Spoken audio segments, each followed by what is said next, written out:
현재 우리 재적 최고위원 수가 7명입니다. 7명 중에서 4명이 참석을 해서 상임정국위원회 소집과 전국위원회 소집 안건을 가결을 시켰습니다.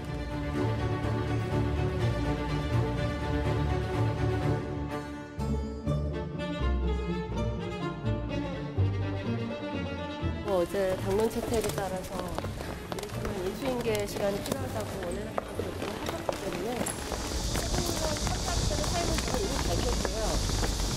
또 이 사항은 오늘 자리를 요청하신 원내대표시라면 문의를 하고 있습니다.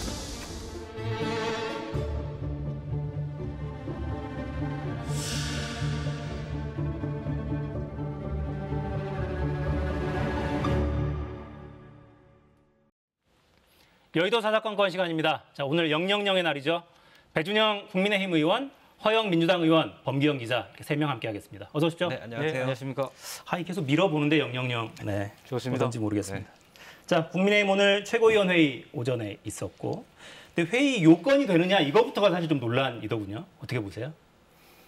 네, 저희가 현재 최고위원회 위원이 7명입니다. 네. 그 중에 4명이 참석해서 가표를 던졌으니까 통과된 것으로 보고 있습니다.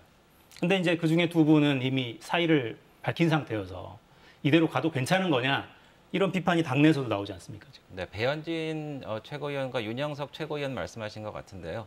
글쎄요, 사퇴에는 절차가 있는 것 같습니다. 사퇴 의사를 밝힌 것과 또 사퇴 의견서를 밝혀서 접수되는 거.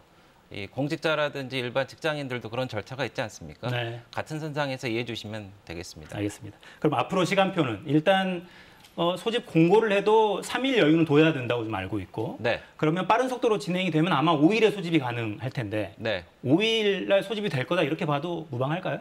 네, 뭐 다른 특별한 변수가 없으면 5일 날 소집이 돼서 절차를 진행할 겁니다. 근데 서병수 위원장이 약간 좀 모호한 태도를 좀 보여서 과연 이게 필요하냐, 가능하냐 이런 발언을 계속 하시더군요. 네, 근데 저희가 사실 전국위원회는 의원들이 전부 다 참석을 합니다. 네. 그래서 저희 의총에서 비대위를 가자라는 게 어느 정도 결정된 바가 있고 또 최고위원회에서 전국위원회를 소집하기로 했기 때문에 절차상의 큰 문제는 없는 걸로 보고 있습니다. 네, 자 이준석 대표 SNS에 올린 글을 잠깐 보고 좀 말씀을 계속 나눌까요? 특유의 문투입니다. 네, 7월 29일에 육성으로 말한 분 아마 배현진 최고가 제일 처음으로 사퇴 의사를 밝혔었죠. 아마 배현진 최고 말하는 것 같은데 표결 정적수가 부족하다고 표결에 참여하는군요. 절대 반지를 향한 탐욕이 계속된다 이런 평을 남겼습니다. 자, 여당 상황 좀 어떻게 보고 계세요? 일단은 최고위를 소집해서 전국위원회 소집 의결을 하지 않았습니까? 제가 지금 상대당 당원 당들 좀 보니까 당원 96조에 비대위원회를 구성하기 위해서는 일단은 당대표 거리가 있거나 아니면 최고위원회의 기능을 상실하거나 이 2가지 조건을 가지고 있습니다. 그런데 최고위원회를 소집을 해서 전국위원회를 의결을 했단 말입니다. 최고위원회의 기능이 상실되지 않은 것이죠. 그리고 당대표도 거리 상태가 아니라 지금 직무 정지 상태이기도 하고요. 그러면 비대위를 구성할 수 있는 어떤 당원당규상의 법적 근거는 없지 않겠는가라는 생각이 좀 1차적으로는 들고요. 그리고 흔히 정치인들은 사퇴 의사를 얘기를 하면 사퇴 의사를 제출을 한 거나 마찬가지죠. 그런 의원들이 저도 확인을 해보니 사퇴 의사를 제출하지 않고 있었던 것이죠. 이것은 치밀하게 기획된 그러한 프로그램에서 진행되는 것이라고 하는 인식을 좀 받았습니다. 누가 무엇을 기획했다는 인식이십니까? 전적으로 얘기를 하면은 이준석 대표 제거 프로그램이 아직까지도 가동되고 있는 것이죠. 예. 이준석 제거 프로그램이 가동되고 있다. 그러니까 당원 당규에 좀 위배되는 측면이 있지 않느냐 이런 문제 제기가 당내에서 계속 나오는데 네. 어쩔 수 없다 이런 인식이 많은 거예요. 의원들 사이에서는. 그래서 당원 당규에 관련된 해석은 전국적으로 상임전국위원회에서 하게 돼 있습니다. 네. 그래서 그 상임전국위원회에 넘어가기 전까지 저희 의총에서 그런 비상 상황이라는 것을 의견을 뜻을 모았기 때문에 공식적인 절차는 상임 전국위원회에서 결정이 날 겁니다. 그리고 뭐 이런 상황을 초래한 거에 대해서 정말 국민 여러분께 죄송한 심정이란 말씀을 다시 드립니다. 상임 전국위와 전국위에서 지금 의총의 결의에 네. 배치되는 방향으로 갈 가능성은 낮다고 봐야 됩니까?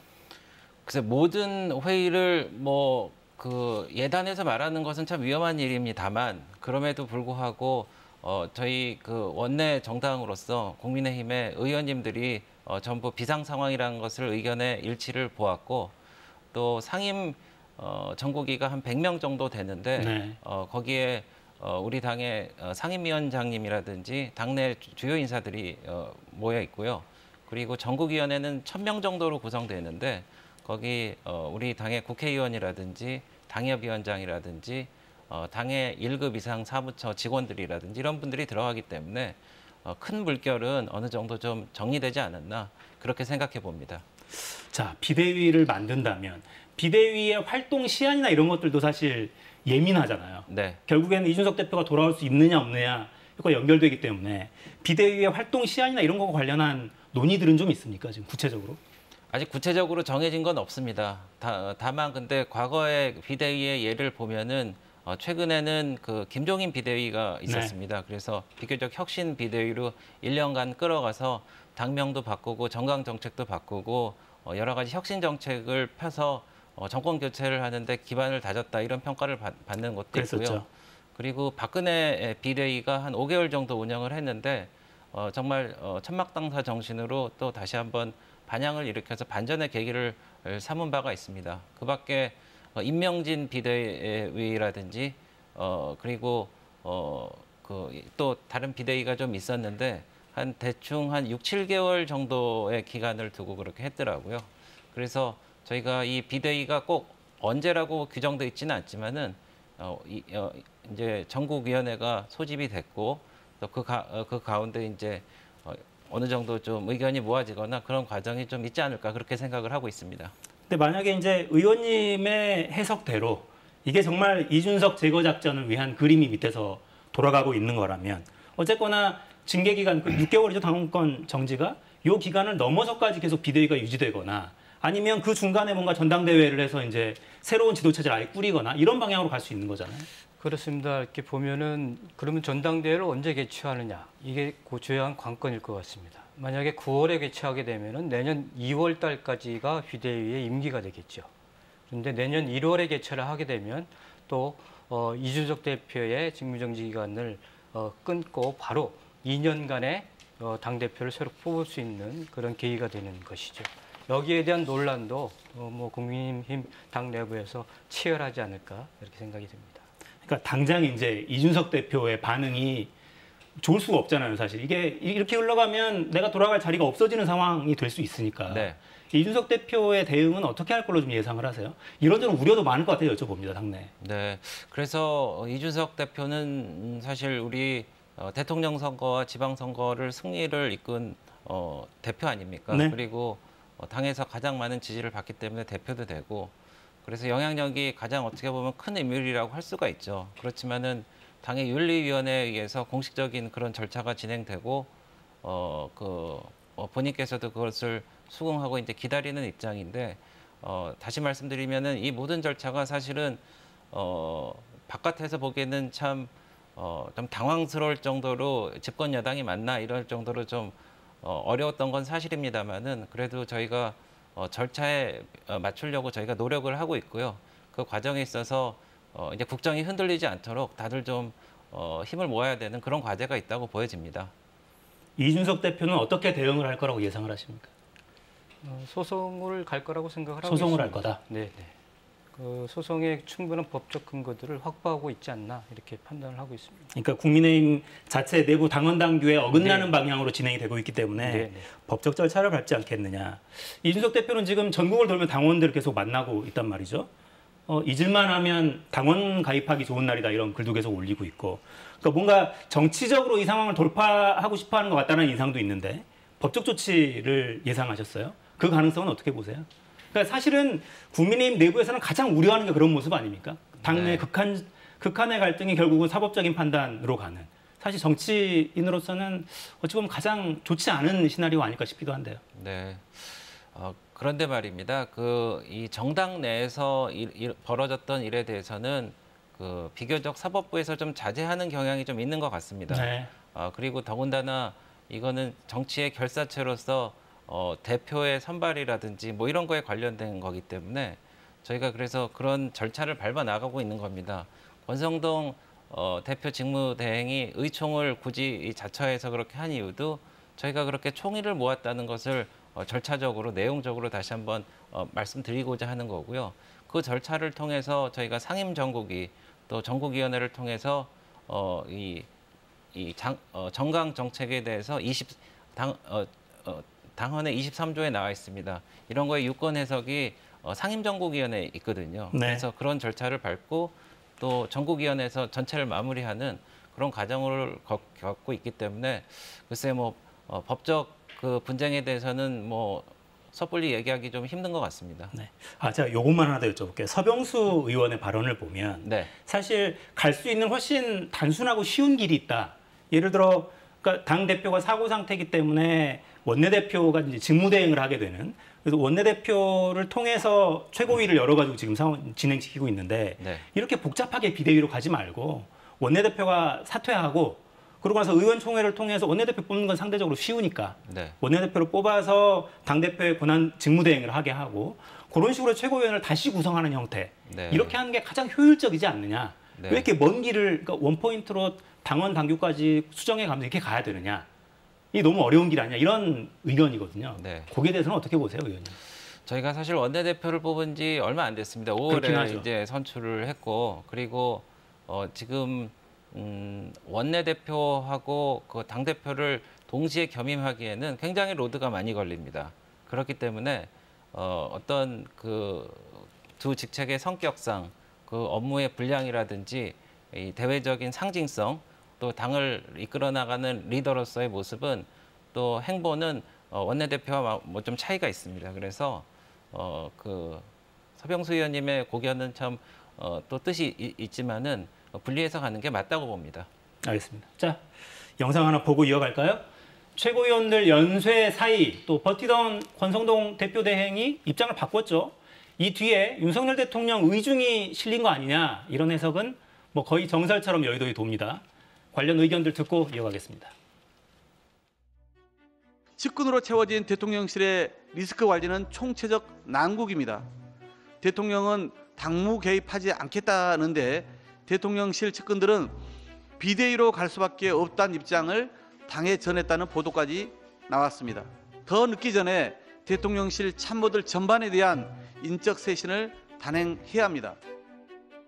집권 여당이 대통령실 뭐 심부름센터도 아니고 집권 여당이 어떤 최고위원들이 다들 대의명분에 의해서 움직여야지 왜 그저 권력의 어떤 것을 쫓으려고 대통령실 의중을 찾느라 바쁜지 저는 도저히 이해할 수 없습니다. 대통령께서 당무에 개입 안 하겠다고 했는데 여기에 대해서 저는 입장 표명이 있어야 된다고 생각하고요.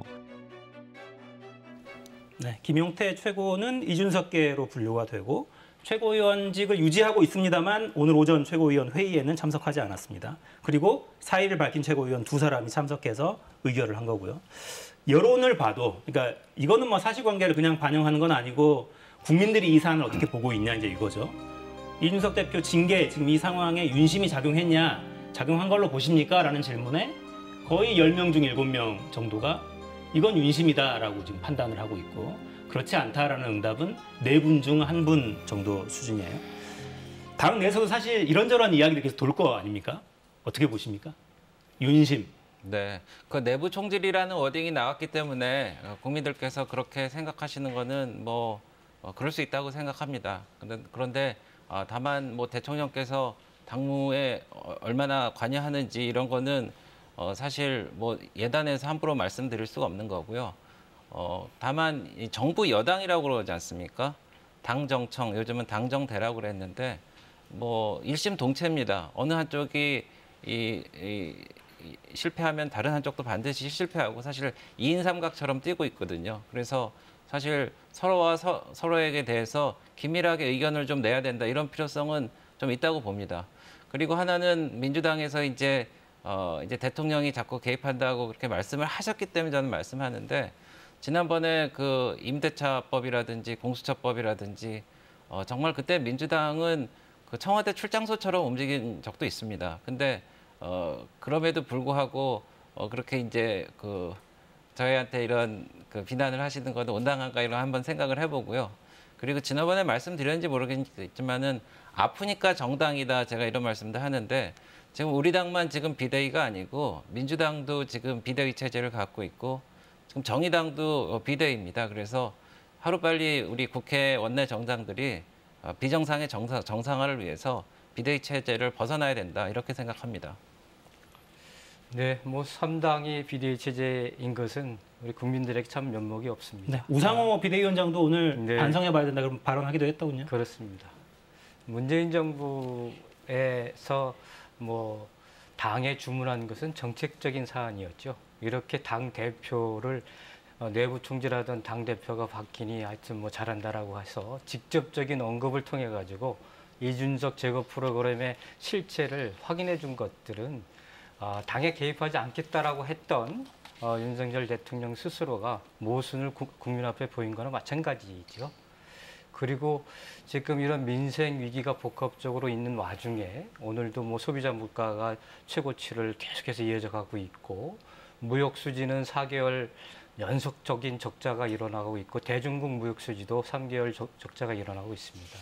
이런 민생 위기를 극복하는 데 집중해야 될 시기에 공당의 원내대표, 그다음에 직무대행과 대통령이 내부 총질하던 당대표를 향한 이 뒷담화하는 문자나 주고받고 이런 것들에 대한 국민적 분노가 지금 20%대의 지지율로 나타나고 있는 것이고 뭐 다행히 국민의힘 당 지지율은 아직까지도 한 36% 정도 나오더라고요. 그런데 당의 내분과 권력 다툼이 점점 심해지면 당 지지율조차도 폭락할 가능성이 있습니다. 이러면 정말 위험한 상황이 올 수 있다. 이렇게 진단을 하고 있습니다. 새 정부 출범 지금 100일도 안 돼서 너무 빨리 무너지지 않았으면 좋겠는데. 참 이 질문은 드려야겠네요. 비대위원장은 누가 맡을지 이것도 좀 관심사긴 한데.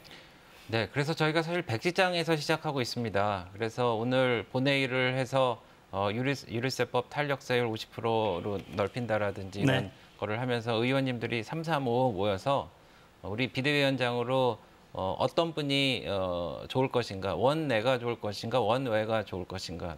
만약에 원내면은 어떤 정도의 스펙을 가지시고 경험을 가지신 분이 좋겠는가 이런 것들을 지금 내부적으로 이제 의논들을 하고 있습니다. 그래서 그런 것들이 좀 어느 정도 시간이 가면은 조금 정리가 되지 않을까 생각을 하고 있고요. 그래서 전국위에서 의결을 하고 저희가 이제 그 절차에 따른 그런 거를 치료를 해서 직무대행이 이제 임명을 하는 그런 절차를 거치면 되겠습니다. 그러니까 새로운 그 비대위원장도 권성동 대행이 임명을 하게 되는 그런 형태가 되겠군요. 네, 절차상 임명은 그렇게 하지만은 전국위원회에서 의결을 하기 때문에 그런 어떤 공감대가 다 형성된 상황에서 임명 절차를 직무대행이 하게 되는 겁니다. 근데 당 안팎에서는 권성동 원내대표가 원내직도 좀 내려놔야 되는 거 아니냐 이런 의견들도 일부 좀 나오더군요. 그 부분은 좀 어떻게 보십니까?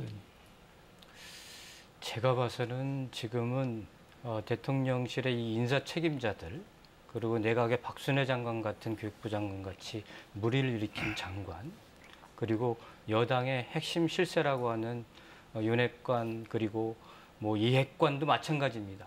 그리고 권핵관, 장핵관 이 핵관자 들어가신 분들은 다 책임지고 물러나서 이선으로 물러나서 새로운 리더십이 필요한 상황으로 자꾸 내몰리고 있다. 그리고 스스로 자초하고 있다. 이런 좀 생각이. 차포 다 떼면 장기는 뭘로 둬야 될지 잘 모르겠는데 어떡하죠? 권성동 원내대표의 거취 표명도 필요하다. 이런 게 다수 의견은 아닌 거죠? 네, 뭐 그런 것 같지는 않습니다. 그런 것 같지는 않고 네. 일단은 당을 빨리 수습해야 되지 않느냐 이런 쪽으로 의견이 모아지는 모양이군요. 네, 수습이 저희는 먼저입니다. 알겠습니다. 네. 자, 주제를 좀 바꿔볼까요? 대통령실도 뭐 뒤숭숭합니다. 김대기 비서실장 또 일부 수석비서관이 사의 밝혔다 이런 보도가 나오니까 대통령실은 일단 부인했습니다만 여당 안에서도 대통령실 쇄신 주장 터져나오고 있습니다. 들어보시죠. 대통령 비서실 또 행정 각 부처의 경우에도 재정비가 좀 필요하다는 생각을 합니다. 예. 때로는 엇박자를 내기도 하고 때로는 민심을 제대로 수렴하지 못한 채 서리건 정책을 발표하기도 하면서 민심으로부터 이반되는 그런 결과를 낳고 있는 측면이 계속 보이기 때문에 비서실에서 최소한 누군가는 책임을 지는 사람이 나와야 된다고 보고요. 그럼 뭐 저희들 뭐 당대표 대행이 그만뒀는데 같은 급의 그 비서실장 정도는 책임을 져야 되는 거 아닌가 싶습니다. 가장 근본적으로는 저는 대통령 본인의 문제죠. 네, 하태경 의원은 대통령 본인의 문제다. 근본적으로는 이렇게까지 이야기합니다. 대통령실의 인적 쇄신 일정하게 좀 필요하다고 보고 계십니까? 네, 필요하다고 봅니다. 왜냐하면은 대통령을 가장 지근거리에서 모시고 있는데 이위 어쨌든 간에 대통령의 지지율이 지금 85일차 됐는데 20% 선까지 떨어진 것은 아무래도 잘못 모신 거죠. 그러니까 저희 당도 잘못 모신 거고 또 정부나 그러니까 대통령실에도 문제가 있다고 봅니다. 그래서 비견한 예로 들면은 이명박 대통령 때 사실 광우병이라는 좀 어처구니 없는 상황이었는데 117일 만에 이동관 대변인만 남기고 전부 다 8명의 그 비서실장을 비롯한 수석들을 전부 경질을 하고 그 다음에 좀 박차를 가해갖고 그 이후에 원전 수출이라든지 뭐 한미 FTA라든지 집값 안정이라든지 이런 거를 통해 갖고 이제 반전의 계기를 삼은 적이 있습니다. 네. 그래서 보통은 지지율이 이렇게 떨어지기 마련인데 이명박 대통령 같은 경우에는 방패형으로 그래도 어느 정도까지 49%까지 올라갔거든요. 그 49%까지 올라갈 때가 이제 3년차 2분기였는데 그때는 역대 어떤 대통령보다 지지율이 제일 높았다는 특징이 있습니다. 그래서 3년차 때는. 네, 그렇습니다. 그래서 저희가 그런 거를 좀 희망적으로 생각하고 이번에 비대위를 계기로 해서 저희가 반전의 계기를 좀 삼고 해야 되겠습니다. 그전에는 사실 저희가 정말 국민 여러분들께 죄송하다는 그런 사죄의 말씀과 책임감을 보여야 되는 그런 스탠스를 취해야 된다고 생각을 하고 있습니다. 네. 그러니까 여당 내에서도 대통령실 개편 이야기 나오는데 좀 구체적으로 책임져야 하는 사람을 좀 짚는다면 어떤 분들이 좀 있겠어요? 우선 인사 책임 4인방이라고 얘기하는 대통령 비서실장, 그리고 인사기획관, 그리고 공직기강 비서관, 그리고 총무비서관. 이렇게 뭐 원내대표도 책임을 지고 물러나야 된다라고 얘기를 하고 있고요. 이게 심각하죠. 그동안 대통령의 40년 지기 아들을 채용하거나 또 여러 가지 코바나 콘텐츠 관련된 인물들을 대통령실에 채용을 하거나 또 주요한 보직에 검찰 출신 인사들로 도배를 하거나 이런 것들에 대해서 책임을 져야 되고요. 민생 위기 시대에 이 뭐 학제 개편이라든지 그리고 부자 감세 논란이라든지 무엇이 중요한지 모르는 그러한 국정 리더십을 초래한 장본인들은 반드시 문책하고 물러나야 된다 이렇게 생각을 하고 있습니다. 네. 지금 말씀하시는 과정에서 코바나 콘텐츠 관련 말씀을 좀 하셔서 요건 사실관계를 좀 확인했으면 좋겠는데, 그러니까 일부 언론 보도와 야당의 주장들을 보면 코바나 콘텐츠, 그러니까 김건희 여사의 회사죠. 그 업체를 후원했던 업체가 대통령 관저공사에 참여하고 있다. 이런 취지의 주장들 보도도 나오고 있어요. 혹시 사실관계가 좀 확인되신 게 있습니까? 없습니다. 네. 지금 의혹 보도는 계속 나오고 있고 대통령실의 오늘 설명을 보면 약간 좀 모호한 측면이 있어요. 코바나 콘텐츠 후원 업체인 걸로 그 이름이 올라와 있는데 전시 관련 공사에 참여했었다. 인테리어 공사에 참여했던 업체들이고 인테리어를 해준 거에 대한 감사의 뜻에서 올린 것이지 그 업체들이 후원하진 않았다라고 설명을 대통령실이 하고 있고요. 그리고 그 업체들이 관저 공사에 참여했는지 여부는 보안 사항이기 때문에 확인해 드릴 수 없다. 이렇게 답변하고 있습니다. 그 밖에도 뭐 무속인 법사가 이권에 개입하고 있다. 이런 의혹도 지금 계속 제기가 되고 있어서 당 내에서도 이런 부분은 좀 우려를 갖고 지켜보고 계세요? 아니면 별 문제가 없는데 공세를 펴고 있다. 이렇게 좀 인식하고 계십니까? 그러니까 사실관계가 밝혀지기 전까지는 그거에 대해서 왈가왈부하는 게 뭐 옳지 않다고 생각을 합니다. 예, 그래서 사실관계가 좀 정확하게 밝혀졌으면 하는 바람이고요. 그리고 네. 대통령실에 공직기관 비서관실이 있기 때문에 이런 주변 문제는 제대로 살펴서 문제가 있다면은 일벌 100개를 해야 된다는 생각을 갖고 있고요. 네. 대통령도 마찬가지 생각을 갖고 있을 것이라고 생각을 합니다. 그리고 저희가 문재인 정부 때는 무려 5년 동안 결국 대통령 특별감찰관을 선임하지 않았습니다. 왜냐하면은 그렇게 선임하게 되면은 정권이 무너질 만큼 큰 문제가 생겼을 거라고 생각을 해서 아마 그렇게 했을 텐데 저희도 이제 좀 늦기는 했지만은 저희 대통령 특별감찰관을 제대로 둬서 저희가 그런 부정부패의 소지라든지 말썽의 문제를 사전에 차단하도록 하겠습니다. 박근혜 정부 때 사실 대통령 특별감찰관이 있어서 우병우 사건이라든지 여러 가지 사건이 있었습니다. 그래서 그것을 그럼에도 불구하고 제사를 깎아먹는 듯한 그런 아픔이 있었음에도 불구하고 저희가 밀어붙였듯이 이번에도 문재인 정부와 차별화하게 저희가 정정당당하게 그런 문제에 있어서는 밝혀내고 문제를 해결해 나가도록 그럴 생각을 갖고 있습니다. 네, 일단 있는 제도부터 활용해야죠. 뭐 새로운 걸 하는 것도 좋은데. 네. 이 박근혜 정부의 최순실과 다를 게 없는 것이죠.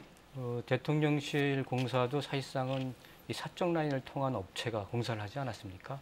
물론 사실관계 확인이 필요하지만 윤석열 정부가 전임 정부에 대한 보복 수사에 집중하기보다는 이런 대통령 주변의 이런 사적 농단에 대한 철저한 수사를 해서 위기를 사전에 방지를 해야 되는 것이거든요. 거기에 집중했으면 좋겠다라고 하는 생각이 듭니다. 네, 일단 관저 공사 관련해서는 이런저런 보도들이 지금 나온 상황이고요. 사실관계를 파악해 보겠다 대통령실에서도 공사를 실제로 관저 공사에 참여했는지 여부는 확인해 줄 수 없다라는 거예요. 참여하지 않았다가 아니라 확인해 줄 수 없다여서 어떻게 사실관계가 확인되는지 좀 지켜보겠습니다. 자, 주제를 좀 바꾸죠. 학제 개편안 이야기 좀 해볼까요? 박순애 교육부 장관 쪽의 공세가 야당 공세가 좀 집중이 됩니다. 영상 보고 이야기 이어가겠습니다.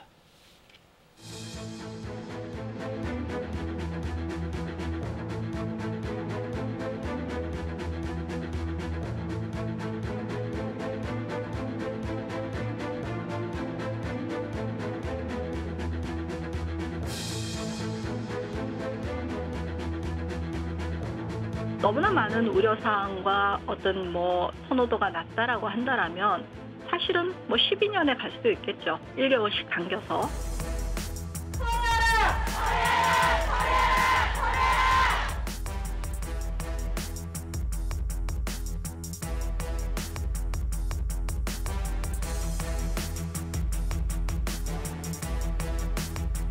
인사검증을 거치지 않은 장관께서 국민들을 향해 핵폭탄을 막 투척을 하고 있습니다. 혹시라도 국면 전환용으로 이 문제를 던졌다라고 하면 이는 교육 현실에 저희 교육 현장에 있을 수 없는 일이라고 생각을 하는 거고요. 네, 야당 반발이 집중됩니다. 일단 학제 개편은 이대로 밀고 가겠다 이런 뜻은 아닌 것 같아요. 네, 그래서 충분한 의견 수렴을 통해서 한번 점검을 해보겠고 그 이후에 추진 여부를 정한다는 겁니다. 그래서 사실 학제 개편을 해서 1년 학교를 빨리 들어가게 한다는 건 정말 큰일입니다. 저도 아이를 키워봤지만은 그게 굉장한 관심사일 수밖에 없고요. 저는 다만 좀 아쉬운 게 좀 어느 정도 공감대를 이루고 한 가운데서 보고도 하고 대통령께서 말씀을 하셨으면 좀 나았을까 하는 생각이 들고요. 근데 한편으로는 제가 이런 생각은 해봅니다. 이게 지금 국가교육위원회라는 조직이 있어서 이게 만들어지면은 거기서 여론 수렴도 하고 각계 정말 그 교육계 인사들이 모셔서 결정을 할 수가 있는 거고요. 그리고 공교육의 그 폭을 넓혀야 된다는 거는 저는 기본적으로 찬성을 합니다. 왜냐하면은 지금 사실 이 출산율과도 관련이 있거든요. 이 대한민국에서 출산율이 제일 높은 데가 세종시입니다. 거기는 국공립 어린이집이 많은 데다가 부모들이 공무원들이 많아서 이제 안정이 됐거든요. 그래서 이제 아이는 온 마을이 키운다, 아이는 온 나라가 키운다는 측면에서 사실 이번 같은 경우도 8시까지 종일 돌봄제를 좀 시행해보고 그런 성과가 있는 상황에서 이제 우리가 좀 더 어린 나이서부터 받아줄 만한 책임이 되겠다라는 것을 했으면 좋았을 것 같은 생각이 들고요.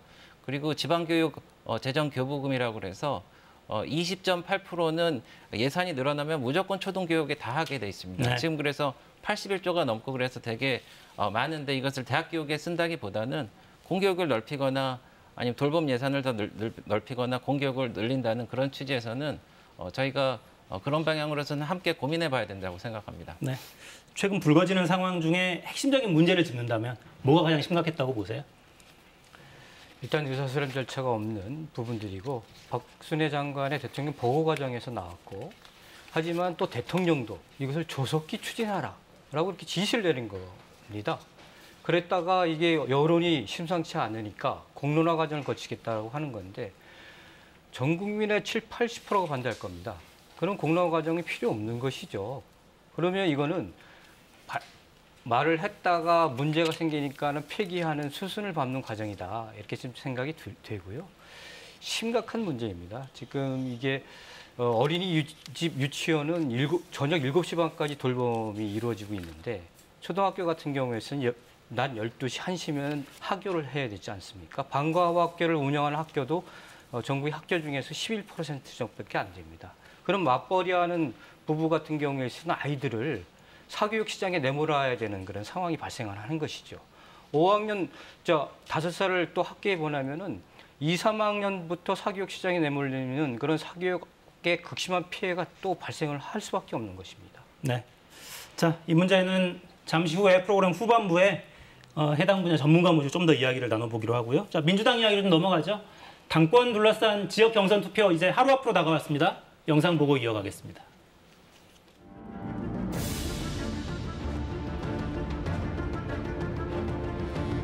저학력에 저소득층이 국힘 지지가 많아요. 이게 안타까운 현실인데 이제 언론 때문에 그러지. 아무 관계도 없는 일을 특정인한테 엮지 않습니까? 나라가 무당의 나라가 돼서 그런지.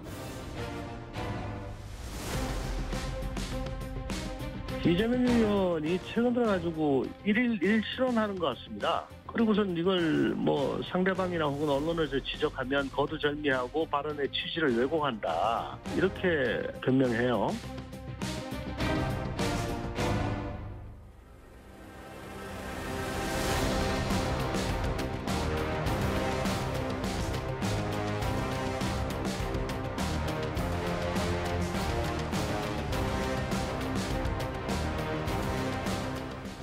민주당 전당대회는 8월 28일, 이달 28일인데 뭐 결과에 대해서는 별로 전망을 크게 할 필요가 없을 만큼 거의 당 안팎의 이견이 없는 것 같고요. 최근에 설화 자꾸 불거집니다. 좀 어떻게 보고 계세요? 이재명 의원의 최근의 발언들. 갑자기 무당의 나라에 살게 된 국민으로서 좀 처연한 생각이 듭니다. 그래서 이재명 후보는 제가 한번 보니까 이런 실언들을 계속 해와셨어요. 오피스나 제목이 확 끄는데요. 음주운전 경력자보다 초보 운전이 더 위험하다. 그리고 추경은 과감한 날치기를 해줘야 된다. 그리고 남욱하고 김은기 이분들은 화천대유 천화동인 핵심인데 몰랐다고 한다든지. 그래서 정말 이분의 말씀 중에 진정성이 얼마나 있는지 그런 걱정이 되고 말입니다.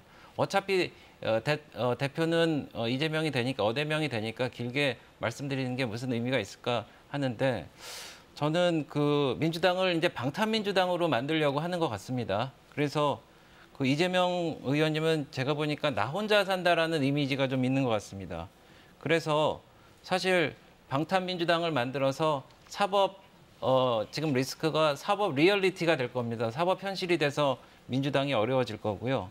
그리고 또 하나 지난번 총선에서 사실 김포공항을 인천공항으로 이전한다는 거는 폐기된 거고 다른 지역에는 마이너스가 된 공약이었는데 본인 지역인 개항에만 도움이 되는 공약이었습니다. 그래서 나 혼자 산다고 한 것이고요.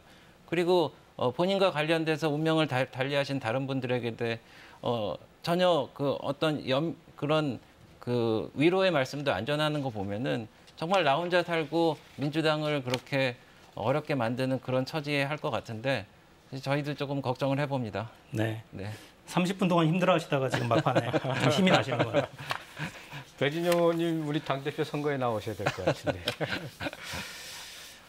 우선 당대표 선거 과정이기 때문에 사실상 그 후보들이 내세우는 말들이 날이 서 있거나 아니면 상대에 대한 비판이 굉장히 좀 세거나 또 언론의 주목을 받기 위해서 사실상은 단어의 프레임을 만들기 위해서 사실상 극단적인 비유를 하는 경우가 좀 있습니다.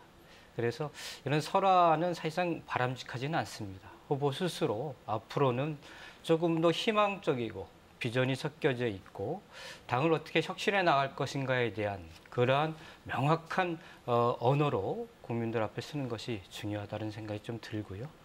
그리고 뭐 여러 가지 말씀 중에서 이재명 후보의 얘기 중에서 사실상은 이제 현실적으로 맞는 이야기긴 한데 그것이 저렇게 표현되면 왜곡될 수가 있으니까 그런 부분들도 앞으로는 더욱더 긍정적인 비전의 말로 좀 전환시켜 나갔으면 좋겠다라는 당부를 드립니다. 참, 대통령실 여당이 워낙 지금 상황이 어려우니까 이럴 때 야당이 민생 이런 거 뭐 혁신 이렇게 나오면 얼마나 좋겠어요? 그렇습니다. 참 근데 보기가 힘듭니다. 네, 여기까지 하죠. 허영, 배준영 의원과 함께했습니다. 감사합니다. 네, 감사합니다.